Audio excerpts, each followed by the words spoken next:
فرضیت کے اعتبار سے بڑی معروف آیت ہے وَلِلَّهِ عَلَى النَّاسِ حِجُّ الْبَيْتِ مَنِ اسْتَطَاعَ إِلَيْهِ سَبِيلًا۔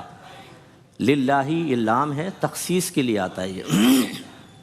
ایک چیز کو دوسری چیز کے ساتھ خاص کرنے کے لیے۔ اس کا مطلب ہے حج خاص اللہ کے لیے ہوگا،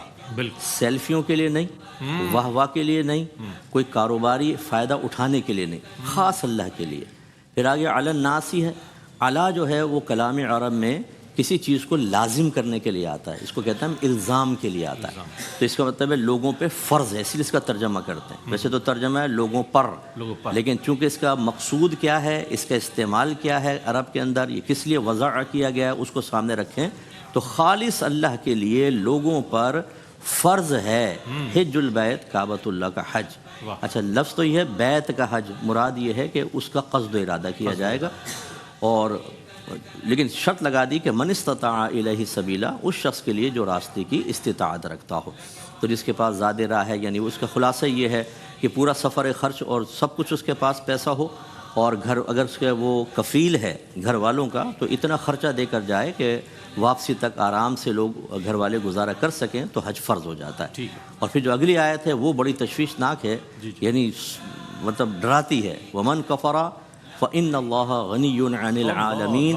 اور جس نے انکار کیا تو پھر یاد رکھو اللہ تعالیٰ تمام عالموں سے بے نیاز ہے۔ مراد یہ کہ یہ حج تم اللہ پہ احسان نہیں کر رہے ہو، اپنی ذات کے لیے کر رہے ہو۔ اسی لیے حدیث وغیرہ دیکھیں تو اہمیت بھی واضح ہوتی ہے۔ سرکار نے ارشاد فرمایا جو باوجود قدرت کے حج نہ کرے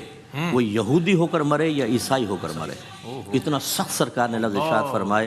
اور اگر یہ اہمیت فضیلت کے اعتبار سے دیکھیں تو رحمت کونین صلی اللہ علیہ وسلم نے ارشاد فرمایا کہ من حج فلا یرفث ولا یفسق، جس نے حج کیا اور اس میں فحش نہیں بکا، کوئی گناہ وغیرہ نہیں کیا، تو رجع کیوم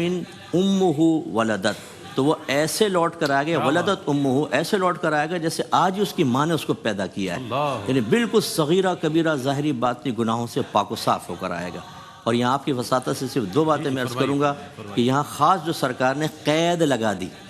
کہ فحش نہ کرے، لڑائی جھگڑا نہ کرے، فسق نہ کرے، اس میں سب چیزیں آ جاتی ہیں، لڑائی جھگڑا، وہاں گناہ کرنا،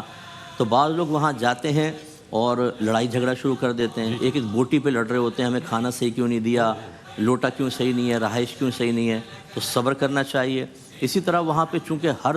پورے ورلڈ کی عورتیں بھی آئی ہوتی ہیں اور چہرہ کھولنے کا حکم ہے، تو شیطان اکساتا ہے کہ ادھر دیکھو ادھر دیکھو، تو انسان کو اپنی نگاہوں کی حفاظت کرنا انتہائی ضروری ہوتا ہے۔ اعلیٰ حضرت نے فرمایا کہ ہوشیار رہو،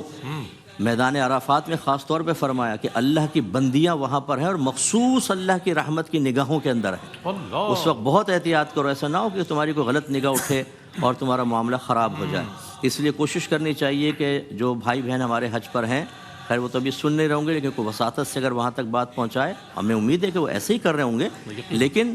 حج جو ہے یہ اصل میں ایک مجرم ہے جو اپنے آقا کی بارگاہ میں حاضر ہو کر یہ کہہ رہا ہے کہ مجھ سے بڑے گناہ اور قصور ہو گئے، میں نے بڑے جرائم کیے ہیں، مجھے معاف کر دو۔ اگر دیکھا جائے تو مجرم کو ہنسنا بھی روا نہیں ہے، یہ نہیں کہ موبائل پہ چڑھتے ہوئے گناہ گار یہ وکٹری کا نشان بنا کے موبائل میں چڑھے، یہ چیز صحیح نہیں ہے۔ تو وہاں جا کر ڈرنا چاہیے، نہ یہ کہ ہنسی مذاق ٹھٹا، لوگوں سے لڑائی جھگڑا۔ بعض اوقات جو ایک اجتماعی میدان عرفات میں وہ ٹینٹ وغیرہ لگے ہوتے ہیں، بہت سے لوگ، گرمی بہت ہوتی ہے نا، تو اے سی کے سامنے وہ کھڑے ہوتے ہیں، جو کھڑے والے ہونے والے اے سی ہوتے ہیں،